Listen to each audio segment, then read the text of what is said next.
आणि आता पुण्यातून एक मोठी राजकीय बातमी समोर येते, जिथे राष्ट्रवादी काँग्रेसच्या नेत्या सुप्रिया सुळे यांनी पत्रकार परिषद घेत सरकारवर तीव्र निशाणा साधलाय। सुप्रिया सुळे यांनी राज्यातील वाढत्या गुन्हेगारीवर सरकारला धारेवर धरत गुन्हेगारांना फाशीची शिक्षा देण्याची आणि खटले फास्ट ट्रॅक कोर्टात चालवण्याची मागणी केली आहे। राज्यात पोलिसांचा धाक उरलेला नाही असा आरोप करत त्यांनी सत्तेचा गैरवापर, पक्षफोडी आणि घरं फोडण्याच्या राजकारणावर कडक शब्दात टीका केली आहे। आमदार बैठकीला गैरहजर असलेल्या आमदारांबाबत त्यांनी स्पष्टीकरण दिले असून विरोधक लोकशाही संपवण्याचा प्रयत्न करत असल्याचं त्यांनी म्हटलंय। यासोबतच NCERTचा गैरवापर, लोकसभा अध्यक्षांची निवड आणि बीडमधील राजकीय षडयंत्रावरही त्यांनी तीव्र आक्षेप नोंदवलाय।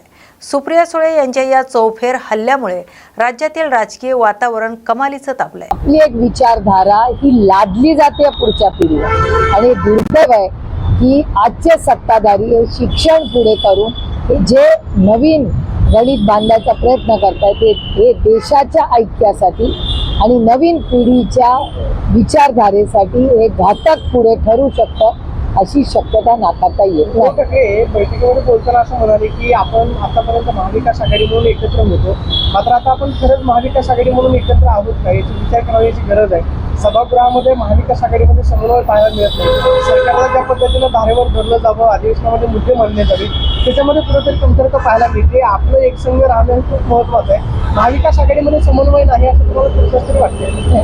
आम्ही जेव्हा भेटतो तेव्हा असतो आणि तुम्हाला खरं सांगू, मी दिल्लीमधलं जास्त पाहते आणि दिल्लीमध्ये इंडिया अलायन्स आणि महाविकास आघाडी आम्ही अतिशय एकत्रपणे दिल्लीच्या पार्लमेंटमध्ये तुम्ही कोणालाही विचारू शकता।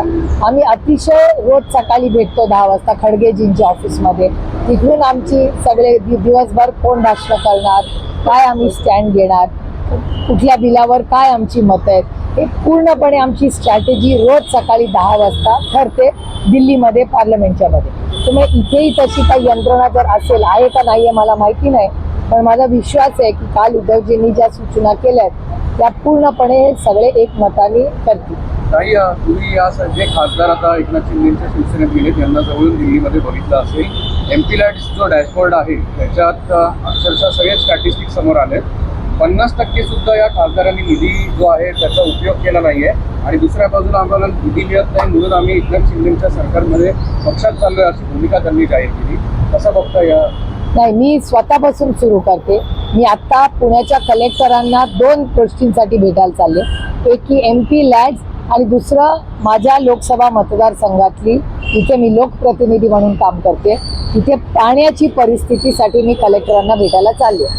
काय होतंय तो डॅशबोर्ड, आता माझ्याबद्दलही चुकीची माहिती आहे। 3 वर्षाची सगळी कामं माझी 100% अप्रूव्ड आहे, आणखीन पैसे दिले, पण त्या डॅशबोर्डचा जे अपलोडिंग असतं त्याची एक नवीन पद्धत सुरू झालेली आहे आणि त्याच्यामुळे खरंच नक्की किती निधी झालाय नाही झालाय हे स्पष्टता येत नाही। काल मी आश्चर्यचकित झाले की माझी माहिती चुकीची होती, म्हणून मी कलेक्टरांना भेटायला चालले की कशाला आमची बदनामी करताय। अपडेट केलं नाही, त्यांनी काहीच अपडेट केलं नाही आणि त्यांनी एक नवीन पद्धत, काहीतरी कागदपत्र पूर्ण झाल्याशिवाय ते अपलोड होत नाही। आता खासदाराचा काय संबंध? आम्ही प्रशासन नाही ना, प्रशासनाचं ते काम आहे। आम्ही निधी वाटप झाल्यानंतर रस्ता काय खासदार बनवत नाही, रस्ता सरकार बनवतं, PWD बनवतं। त्याच्यामुळे PWDला तुम्ही विचारले पाहिजे। आणि ह्या 5-6 खासदारांचे माझे अतिशय कौटुंबिक संबंध आहेत। आम्ही एकत्र 24 मध्ये लढलो, ताकदीने 2.5 वर्ष पार्लमेंटमध्ये काम केलं। त्यांचे काय प्रश्न आहेत, त्यांनी काय भूमिका मांडल्यात, ते आम्ही तुमच्याच माध्यमातून पाहिलेले आहेत। लोकसभा अध्यक्षांनी